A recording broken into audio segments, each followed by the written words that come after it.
Welcome back after the break. आप देख रहे हैं आज पाकिस्तान। अच्छा जी, जब हम हुनर का जिक्र कर ही रहे हैं, एक दर्दमंद दिल रखना भी एक हुनर है और यकीनन इसमें सिर्फ़ और सिर्फ इंसानों के लिए नहीं बल्कि अल्लाह ताला की मुख्तलिफ जो क्रिएशंस हैं उनका ख्याल रखना भी बहुत अहम है। क्या आप जानते हैं कि रेयर गोल्डन टाइगर ये एक बहुत ही रेयर ब्रीड है टाइगर्स की और ये दुनिया में नापैद होते जा रहे हैं, तकरीबन सिर्फ 30 रह गए।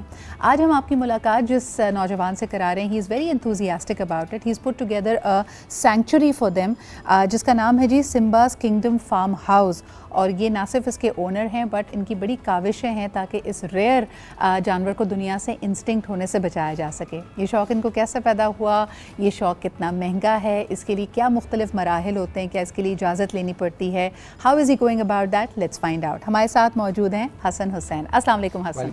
Hasan, thank you very much for making time for us. मुझे ये बताइए कि ये शौक़, क्योंकि अक्सर लोगों की आपसे यही सवाल होगा कि सैंक्चुरी का आइडिया कैसे आया, कितना महंगा शौक़ है ये, क्या कहेंगे इस बारे में? देखिए, ये तो बचपन से मेरा शौक़ था। मैंने इससे पहले पाइथन्स वगैरह भी रखे थे और ये तकरीबन 2010-11 से मैं ये काम कर रहा हूँ। तो आहिस्ता आहिस्ता फिर मैंने इसके पहले मैंने पाइथन्स वगैरह घर पे रखे हुए थे, फिर उसके बाद मैंने एक फार्म एक्वायर किया, पूरा बड़ा फार्म है। तो उसके अंदर फिर मैंने ये इंक्लोजर्स बनाए पूरे लायंस वगैरह के, टाइगर्स के। और ये फिर ब्रीड मैंने ये लारा जो है ये मैंने बचपन से पाली थी और गोल्डन टेबी टाइगर मैंने इंपोर्ट किया था बाहर से।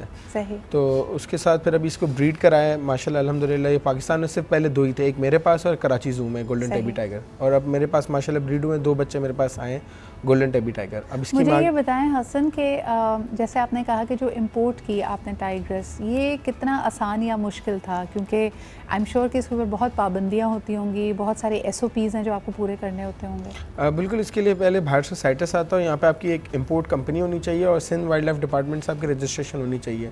आप पहले यहाँ पे डॉक्यूमेंट्स अपने सबमिट करते हैं, फिर उसके बाद वो विजिट होता है, फिर इस्लामाबाद से NOC इशू होती है इसकी। फिर उसके बाद एक थोड़ा लेंदी प्रोसेस है। और ये मरहला कितना लंबा था, इसमें कितना वक्त लगा? देखिए, कम से कम 2-2.5 महीने तो लग जाता है NOC अप्लाई करने में, क्योंकि विजिट्स होती हैं, फिर वेरिफिकेशन होती है सारी चीज़ें, तो उसके बाद NOC इशू होती है। और आपकी अपनी सैंक्चुरी, आप इसको कितना उनके हैबिटाट से क्लोजेस्ट करने की कोशिश करते हैं और इसमें कितनी मेहनत लगती है? देखिए, इसमें मेहनत तो बहुत है और एक अच्छा खासा बड़ा एरिया इनको दिया हुआ है और केजेस नहीं बनाए हुए, प्रॉपर इंक्लोजर्स बनाए हुए हैं कि एक सिर्फ बाउंड्री दी हुई है कि बाउंड्री के अंदर है ये। तो उसके अंदर पॉन्ड है, फिर दरख्त लगाए हुए हैं सारे, तो उसके लिहाज से एक नेचुरल हैबिटेट ही इनको दिया हुआ है। लेकिन हसन, मुझे बताएं कि क्योंकि ये वाइल्ड एनिमल्स हैं और इनमें से कई ऐसी कुव्वत भी रखते हैं, they can be rid of fears. हम आए दिन इस तरह की बातें सुनते हैं कि जंगलात से कोई आबादी की तरफ ये जानवर आ गया, उसने किसी को नुकसान पहुँचा दिया। इसको प्रिवेंट करने के लिए एक तो नंबर 1 आपकी टीम कितनी बड़ी है और ये आपकी सैंक्चुरी से फरार ना हो जाए, इसके लिए क्या इकदाम उठाए जाते हैं? देखिए, जब Sindh wildlife department license issue करता है ब्रीडिंग फार्म का, तो वो रेसिडेंशियल एरिया नहीं होना चाहिए, वो या तो मतलब प्रॉपर मतलब रेसिडेंशियल एरिया से दूर होना चाहिए। तो मेरा फार्म सुपर हाईवे से थोड़ा सा आगे, तो तकरीबन वहाँ पे मतलब 4 दीवारी पहले बाउंड्री हुई है, फिर उसके बाद इनके लायंस के इंक्लोजर की अलग बाउंड्री हुई है। तो वो प्रिकॉशंस वगैरह सारी होती हैं। फिर उसके बाद लाइसेंस वगैरह जो मिलते हैं वो प्रॉपर विजिट के बाद ही मिलते हैं। फिर मेरी इंटरनेशनल स्टैंडर्ड की पूरी एक इंक्लोजर्स बनाए हुए मैंने, तो उसके अंदर इतनी अल्हम्दुलिल्लाह प्रॉब्लम होती नहीं है। अच्छा, मुझे बताएं कि क्या, वैसे तो कहा जाता है ना कि these are bigger wild cats, क्या मुशाबहत लगती है नेचर वाइज, ये जानवर कैसा है? और आपकी कई तस्वीर हम देख रहे हैं, आपसे बहुत मानूस हैं, तो ये this has happened over the years, या आपके अलावा ये बाकी लोगों को इतना प्यार नहीं करते, अपने करीब नहीं आने देते? इसके बारे में हमें कुछ पता है? देखिए, इससे पहले मैंने बिल्कुल बेबी लायन पाला था, वो स्टोरी भी सबको ही पता है, बल्कि पाकिस्तान का ही पूरा पेट था। सिम्बा नाम था उसका, काफ़ी मशहूर था वो। तो वो मैंने बचपन से ही पाला था। एक्चुअली वो भी मेरे फार्म पे ब्रीड हुआ था, उसकी माँ ने उसको रिजेक्ट कर दिया था, तो इस वजह से वो फिर मैंने अपने घर में पाला था, उसको पूरा रेस किया। तो उसकी स्टोरी बिल्कुल अलग है, मैं उसकी भी पिक्चर्स वगैरह आपको शेयर की हुई हैं।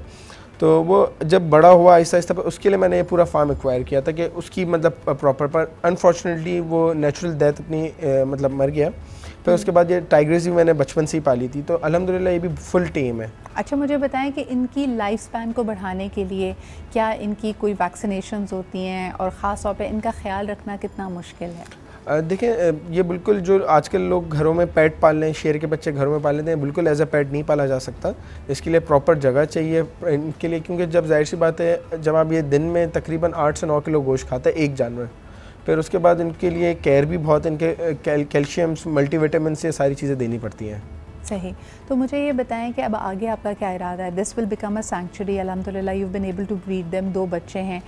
इनको क्या आप दोबारा फिर एक्सपोर्ट करेंगे, किसी और सैंक्चुरी को दे देंगे, किसी और मुल्क भिजवा देंगे?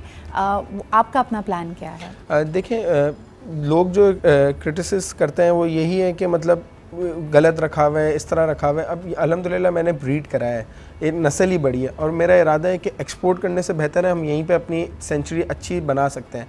अगर गवर्नमेंट सपोर्ट करे हम इसको, जैसे मैंने 5 एकड़ पे बनाया तो हम इसको आगे 100 एकड़ पे भी बना सकते हैं। बाहर वाली फैसिलिटी हम यहाँ पे दे सकते हैं, बाहर के डॉक्टर्स हम यहाँ पे हायर कर सकते हैं। तो मेरी बाहर इंटरनेशनल डॉग एंटले वगैरह हैं, उनके साथ मेरी कंबाइन आप समझ लें कि एक प्रोग्राम कर रहा हूँ, बिल्कुल एक प्रोग्राम कर रहा हूँ उनके साथ, क्योंकि जो सबसे पहले गोल्डन टेबी टाइगर निकाला था वो उन्होंने ही निकाला था। वो यूएस बेस्ड है और मेरी वहाँ पे एक एनजीओ से रजिस्ट्रेशन भी है, फेलाइन फाउंडेशन के नाम से है। तो अल्हम्दुलिल्लाह मैं मतलब इसकी ब्रीड आगे बढ़ाने पे ही काम कर रहा हूँ। बिल्कुल सही।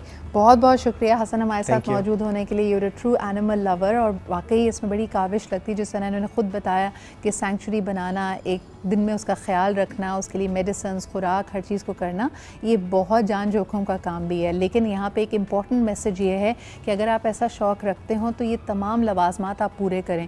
जैसे कि इन्होंने भी निशानदेही की कि शेर का बच्चा या टाइग्रेस कब को अगर जो लोग घर में पालने की कोशिश करते हैं, ये बहुत ज़्यादती है। और ख़ास तौर पे बहुत सारे जो हमारे सियासी जुलूस में इस तरह के रेयर एनिमल्स को, इंस्टिंक्ट होने वाले जानवरों को लेके जाया जाता है, ये उनके साथ बहुत बड़ी बदसलूकी है। So please be mindful of that. एक छोटा सा ब्रेक लेते हैं and we'll be right back.